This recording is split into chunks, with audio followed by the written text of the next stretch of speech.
So I was reading an interesting article from Zero Hedge, and they were talking about the war on Western men.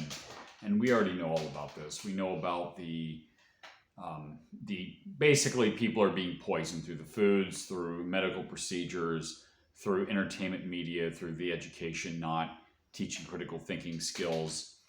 We know that the technology has made it so that it's making people, especially men, obsolete. You know, you get these cars that are meant to break down after 100,000 miles, for example. It's not that you can, take them apart and put them back together like you could with older vehicles. It's not that, you have, AI taking, control of everything, which is a natural, something that happens naturally, in economic progression where technology comes along. It causes some disruptions, but it opens up avenues from new areas of growth. We've seen this before with, in the Industrial Revolution, for example. But it goes a lot further than that. The elites absolutely hate, particularly Western men, because they feel threatened by them. A lot of the elites are multi-generational, part of the ruling class. They haven't really built anything, and on a deep level, they sense their own inferiority. They're actually scared of average people. Average people have to work for a living. Average people have to defend themselves in many cases. Average people, have to be physically fit. Average people have to deal with other people and all sorts of things that come out of that. Like I said, they have to defend themselves sometimes. They have to have good communication skills. Intelligence is rewarded amongst honest people.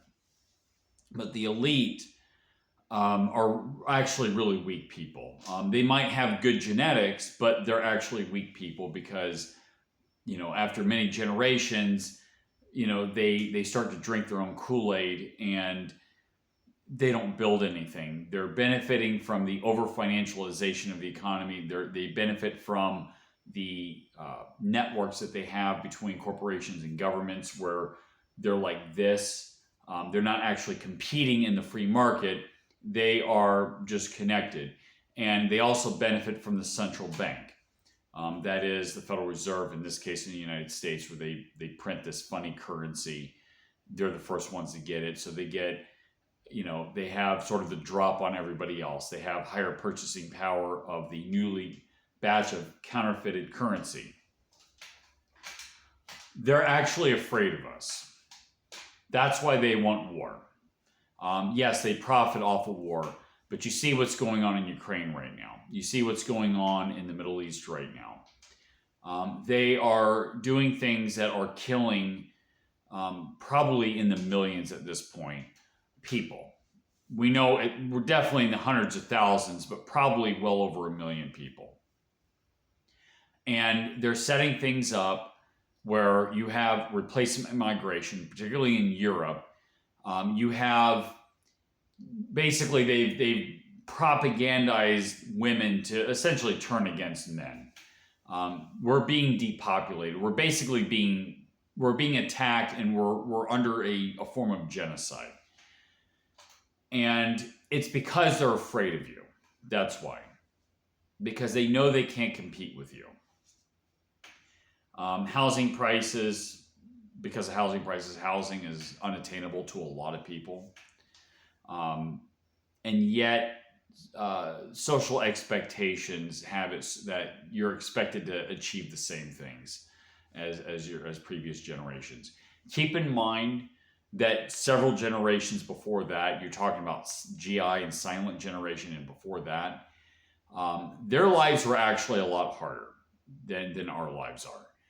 You think of like the trenches in World War I, and the horror of that. You think of the type of manual labor that people used to do back in the day, and food was not available like it is today.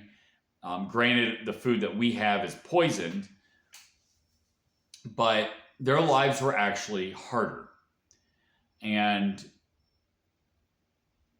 I think people need to realize that yes, you know, there's a lot of obstacles, but it can be overcome.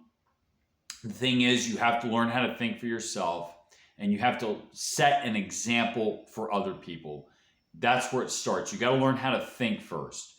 And then the next step is that you got to get, once you get your mind in shape, you got to get your body in shape.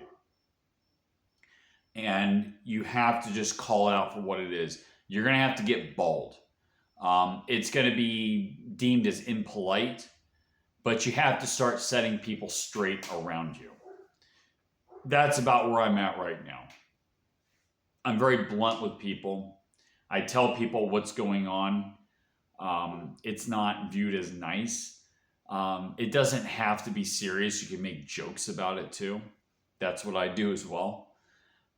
But it gets discourse. It gets people thinking, and you can lead by example. That's the solution. You got to lead by example. But the elite are afraid of you. They are actually scared of you. What they don't want you to do is to take action. And that's exactly what you need to do. You need to take action.